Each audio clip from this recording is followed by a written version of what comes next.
Hola mis queridos hermanos, les saludo en el nombre de Cristo Jesús. Una vez más aquí transmitiendo para la gloria del Señor y la propagación del Evangelio.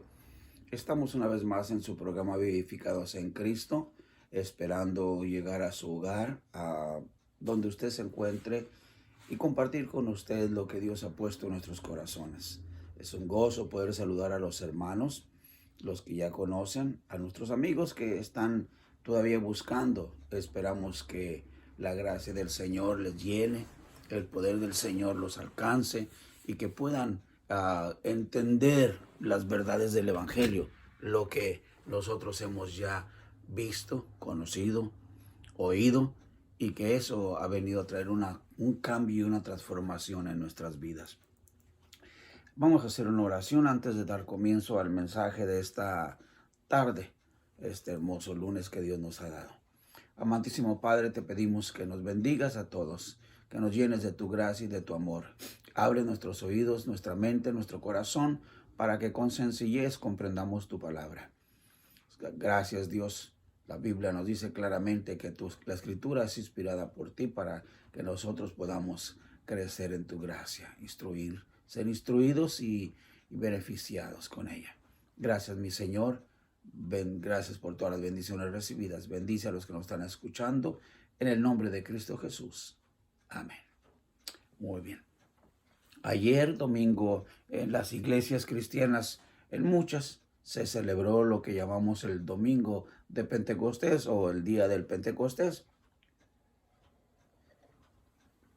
Y hicieron alusión al evento que ocurrió hace casi más de 2000 años atrás, cuando descendió el Espíritu Santo sobre aquellos que estaban en oración, estaban unánimes en el aposento alto, los apóstoles, los discípulos y la gente que les acompañaba. Y dice la Escritura que el Señor cumplió su promesa cuando mandó el Espíritu Santo que había sido prometido muchos años atrás. Leamos un poquito la Escritura.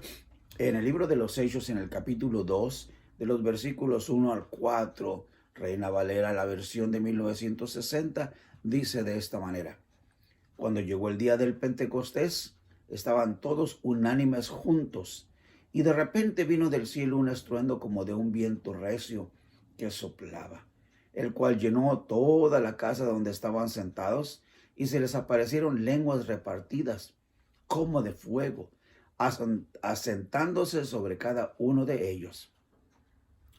Y fueron todos llenos del Espíritu Santo, y comenzaron a hablar en otras lenguas, según el Espíritu les daba que hablasen. Qué tremendo, ¿no? Gloria al Señor.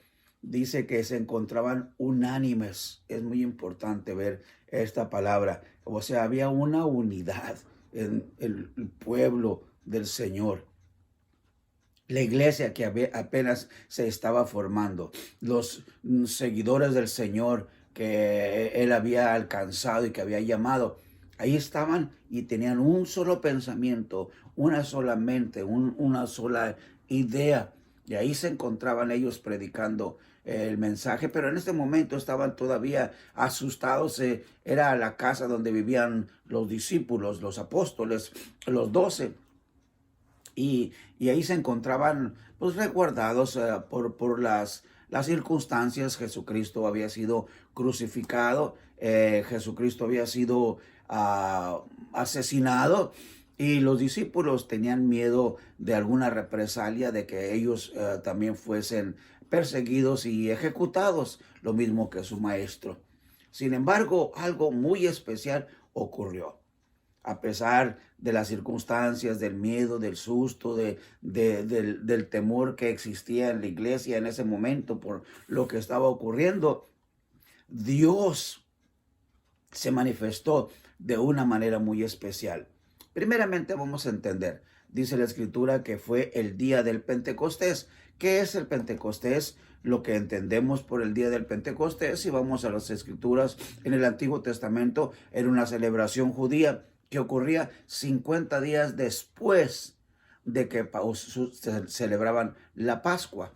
O sea, por eso tiene el nombre de Pentecostés. Pente quiere decir 50, ¿verdad? Viene de penta, de 5, 50. Entonces, Pentecostés era la fiesta de los 50 días que ocurrían empezando el día de la Pascua en adelante hasta llegar a los 50 días que es de los que estamos hablando, de ese día tan importante para el pueblo judío. Para los cristianos, para nosotros los creyentes, fue una manifestación grande y hermosa del poder de Dios. Entonces también se le llama la fiesta de las cosechas, la fiesta de los tabernáculos, porque vivían los judíos recordando el tiempo que vivieron en el desierto y que no tenían templo y que tenían un tabernáculo que movían continuamente, y entonces ellos hacían carpas y ahí vivían y ahí estaban. Y festejaban, había la cosecha y festejaban, bueno, había muchas festividades al unísono que ocurrían en los días del Pentecostés. Y ahí encontramos pues que esto es el Pentecostés. Había muchas personas en esos días. Dios es un Dios sabio, Dios es un Dios perfecto, Dios no se equivoca y hace todo exactamente como Él lo ha planeado y viene en el tiempo que Él lo ha establecido. Y vemos entonces que en esos días había de diferentes personas porque venían de diferentes regiones del país y de las ciudades o estados circunvecinos, y venían a celebrar la Pascua. Era una tradición y algo que la ley pedía, que tenían que venir a adorar, si era posible, a Jerusalén. Y se quedaban en la Pascua, se quedaban a celebrar las fiestas de las cosechas y se le quedaban para el día del Pentecostés. Y ahí se encontraban unidos, y si contamos las nacionalidades, vemos que había aproximadamente 16 nacionalidades ahí reunidas. Dios tenía un propósito para el evangelismo, para la propagación de su palabra, para que la gente supiese acerca de la salvación a través de Cristo Jesús. Y mire, podemos leer en la Escritura, en Hechos capítulo 2, de los versículos 8 al 11, que dice, fíjese bien, ¿cómo pues les oímos nosotros hablar con cada uno en nuestra lengua en la que hemos nacido? O sea, que eran judíos, pero de nacionalidad extranjera, como nuestros hijos, vamos a decir, son mexicanos, pero son ciudadanos americanos. Así ellos eran judíos de sangre, pero nacidos en otros países, en otros estados. Y leemos esto, dice, les oímos en nuestra lengua en la que hemos nacido. Y lo cuenta: partos, medos, elamitas, los que habitamos en Mesopotamia, en Judea, Capadocia, Ponto, Asia, Frigia, Panfilia, en Egipto y en las regiones del África, más allá de Cirene, y romanos aquí residentes, tanto judíos como prosélitos. Un prosélito era alguien que era de otra nacionalidad, pero que aceptaba, que era atraído al judaísmo. Entonces eso se llama proselitismo, cuando vamos a las iglesias y nos traemos de allá a otras gentes, ¿verdad? Para hacerlos de nuestra doctrina o nuestra iglesia, nuestra congregación, y eso es proselitismo. Entonces había judíos prosélitos también. Dice, cretenses, árabes, les oímos hablar en nuestras lenguas las maravillas de Dios. Qué tremendo, ¿no? Si contaron ustedes o pueden leer la Escritura, podrán darse cuenta que hay aproximadamente 16 nacionalidades. Aunque dice, y los que estamos en Mesopotamia, no sabemos si no dijeron las diferentes regiones porque hablaban la misma lengua, porque estamos hablando del lenguaje. Quizás había más nacionalidades, pero al momento lo que en la Escritura aparece son 16. Entonces, ¿cuál era el propósito de esto?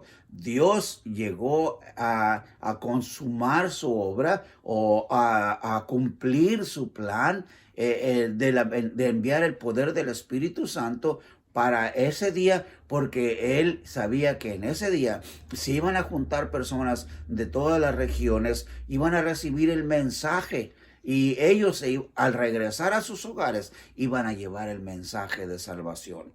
Algunos porque habían creído en Él, los que aceptaron a Jesucristo como Salvador, los que creyeron al mensaje que Pedro predica en ese día, un mensaje poderoso que venía directamente del cielo. Pero también aquellos escépticos, aquellos que dudaron todavía, que no aceptaron, al irse, estoy seguro que compartieron y dijeron, no, pues allá un tal Pedro, que es que un seguidor de Jesús, el que él pregonó y dijo que era el Mesías, el prometido, y nos habló y nos dijo esto y esto y esto. Aún en duda y en crítica, se predica la palabra de Dios, porque Dios siempre es predicado, como dice el apóstol Pablo, por celo o por gusto, por necesidad, pero es predicado. Y el Señor es honrado, porque la Escritura dice claramente, mi palabra no volverá a mí vacía. Dios se encarga de que ese mensaje que usted dice, que usted lo presenta, bien o mal, con buenas o malas intenciones, va a llegar al corazón. A veces juzgamos a las personas que están predicando, decimos, esa persona hace esto y hace el otro, no está bien, no me gusta como pastor, no me gusta lo que... Y estoy de acuerdo, no son dignos de predicar el mensaje, más sin embargo, no es lo que la gente escucha, ¿cómo decir? No es lo que la gente ve en la persona, sino que lo que la gente escucha, la palabra de Dios, y esa cumple su efecto en la vida de la gente. Con nuestro testimonio o sin nuestro testimonio, bueno o malo, pero el mensaje llega al corazón y transforma las vidas. Pedro predicó y la Escritura nos dice que hubo una conversión masiva.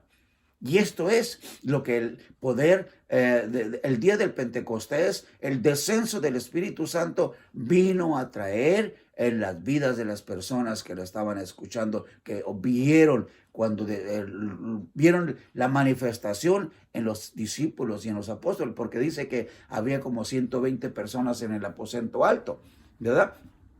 Quiere decir que no eran solamente los 11 que habían quedado, ya que Judas se había suicidado, ya no estaba con ellos. Eligieron a Matías, se volvieron a acomodar los 12, mas sin embargo todavía estaba María, los hermanos de Jesús y todos los demás que le seguían, los 70 que salieron a predicar el evangelio. En total, había un grupo de aproximadamente 120 personas que eran fieles, que eran discípulos del Señor, ya no apóstoles, pero discípulos, y ahí estaban, y ellos recibieron la gracia del Señor, y ellos empezaron a hablar en lenguas. Las lenguas fueron con motivo de la predicación de la palabra, porque lo escucharon en 16 diferentes lenguas, o sea, lenguas humanas. Pablo dice que hay diferentes lenguas, dice, si yo hablase lenguas humanas o angélicas, ¿verdad? Está refiriéndose a que existe un lenguaje personal que tenemos espiritual para hablar con Dios, pero existen lenguajes diferentes como el inglés, el español, el francés, el portugués, son italiano, son lenguajes que no entendemos, pero que Dios nos puede utilizar para que los digamos aún sin haberlos estudiado, si es que el Señor quiere que alcancemos a alguien que no habla el lenguaje que nosotros hablamos. Y esto fue lo que sucedió el día del Pentecostés, que hablaron lenguas humanas. Fíjese bien, lenguas humanas. El día del Pentecostés se predicó el mensaje en lenguas humanas, no lenguas indecibles que no se entendían. Fueron claras, fueron 16 lenguas mínimo que se hablaron y la gente las entendió. Vuelvo a repetir, la gente las entendió. Amén. ¿Me está entendiendo? Gloria al Señor. ¿Cuántas personas se convirtieron ese día? Dice la Escritura que aproximadamente fueron 3,000 personas. Qué tremendo, ¿verdad? Ese día, mire, en Hechos capítulo 2, versículo 41 dice, y así que los que recibieron su palabra fueron bautizados y se añadieron aquel día a la iglesia, dice, como 3,000 personas. Lo voy a volver a leer para leérselo literal. Así que los que recibieron su palabra fueron bautizados y se añadieron aquel día como 3,000 personas. Se añadieron como 3,000 personas. Estas gentes fueron reconocidas como discípulos del Señor también, como parte de la iglesia, como seguidores de nuestro Señor Jesucristo, como creyentes. En un tiempo se nos llamaba creyentes, después se nos llamó cristianos, ¿verdad? Porque eran seguidores de Jesucristo, de Cristo, y es por eso que se les llamó cristianos. Pero aquí hay convertidos 3,000 en el día del Pentecostés. ¿Cómo vino? A través de un mensaje que Pedro predicó, pero que la gente vino atraída por los diferentes lenguajes que escucharon ahí.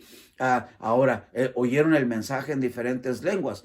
¿Habría alguno de los que se quedaron ahí que no entendía el griego o el hebreo, el idioma que predicó Pedro? Pues yo estoy 100% seguro que Pedro predicó en su lenguaje que siempre hablaba ahí, ¿verdad?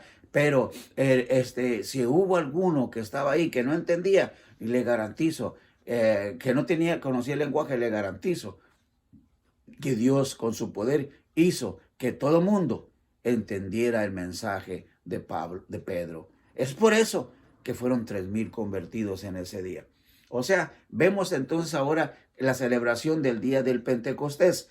¿Cuál es el beneficio de que la celebración de este día, aparte de una tradición, aparte de un recordatorio para el pueblo judío?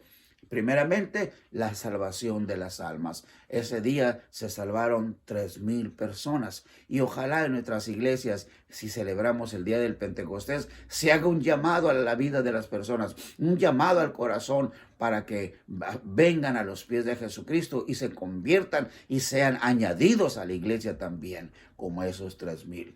Uno, el Pentecostés trajo salvación.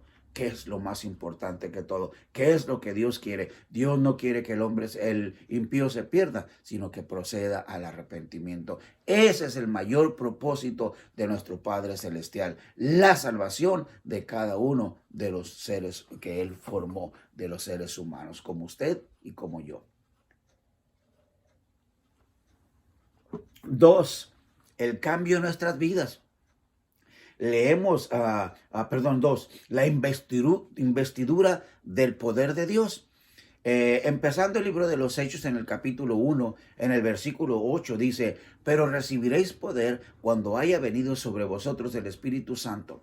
Fíjese bien, la mayoría de las personas buscan la llenura del Espíritu Santo por el poder que le atrae, que se dice que va a tener cuando lo reciba. Y cierto, hay dones que el Señor da a través del Espíritu Santo, ¿verdad? Hay 9 dones que se reciben, que el creyente puede ministrar con ellos.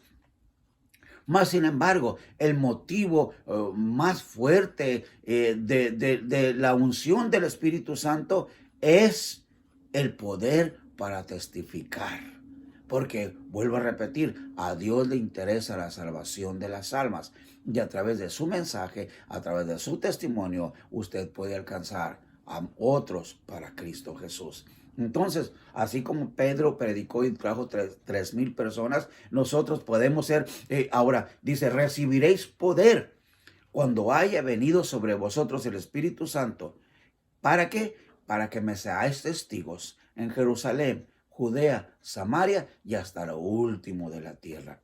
Entonces vemos ahí la intención de nuestro Dios de enviar su Hijo, de enviar el poder del Espíritu Santo a sus hijos, porque nos quería investir de poder, para que no tuviéramos el problema que tuvo Pedro cuando corrió y se escondió, como el resto de los discípulos, cuando le negó, cuando maldijo, o sea, se portó como un pagano bien hecho, ¿verdad? Sin embargo, ahora lo vemos, investido de poder por el Espíritu Santo, puesto en pie delante de miles de personas y predica un mensaje poderoso. Eso es lo que Dios quiere, que su vida sea transformada, llena de poder para testificar las buenas nuevas de salvación. Para eso es el Espíritu Santo mayormente, para que podamos servir en la propagación del reino del Señor. Y luego viene la tercera cosa que se recibe con el Espíritu Santo. Es algo que necesitamos en la iglesia urgentemente, por así decirlo. En Hechos 2:46 dice, y perseverando unánimes cada día en el templo, partiendo el pan en las casas, comían juntos con alegría y sencillez de corazón. ¿Se da cuenta, hermanos? El Espíritu Santo vino a traer la unidad en la iglesia, en los discípulos del Señor. Dios con su Espíritu Santo genera un cambio en nuestras vidas de tal manera que ya no nos vemos como mejor que aquel, sino como iguales. Como que yo entiendo mejor el mensaje, tú ni sabes lo que estás predicando, tú ni sabes lo que estás creyendo. No, al contrario, podemos entender y comprendernos el uno al otro mutuamente, sentarnos y compartir el pan. Y si alguien tiene necesidad, se lo vamos a compartir. Llegamos al punto, si es necesario, de vender lo que tenemos, como la iglesia en ese tiempo lo hizo. Vendían sus propiedades y traían el dinero y lo dejaban a los pies de los apóstoles para que se repartiese, para que nadie tuviera necesidad. Yo me recuerdo al hermano Andy Pascal que estábamos construyendo la iglesia allá en Ciudad Juárez y había necesidad de dinero y él puso su casa en venta para sacar dinero para poder continuar con la obra allá en Ciudad Juárez, la obra que hoy conocemos como Centro Vida. Gloria al Señor. Pero hubo un hombre como el hermano Pascal que tenía el poder en su corazón, el deseo de crecer la iglesia, el deseo de compartir de lo que Dios le había dado, que no estaba pegado a las cosas materiales. Eso es lo que hace el Espíritu Santo. Entonces, ¿qué es lo que sacamos? ¿Qué beneficios sacamos del día del Pentecostés? Primeramente, predicar el mensaje de salvación. Segundo, poder para testificar. Y tercero, la unidad en la iglesia. Que Dios nos ayude, hermanos, a buscar la unción del Espíritu Santo, la llenura del Espíritu Santo, para que seamos verdaderos discípulos del Señor. Para que llenos del poder del Espíritu Santo podamos llevar el mensaje de salvación y permanecer unidos y amar a nuestros hermanos como Cristo nos amó a cada uno de nosotros. Que Dios les bendiga y que podamos seguir adelante predicando las buenas nuevas de salvación. Este es su hermano en Cristo, el buen Ramón García. Dios les bendiga ricamente.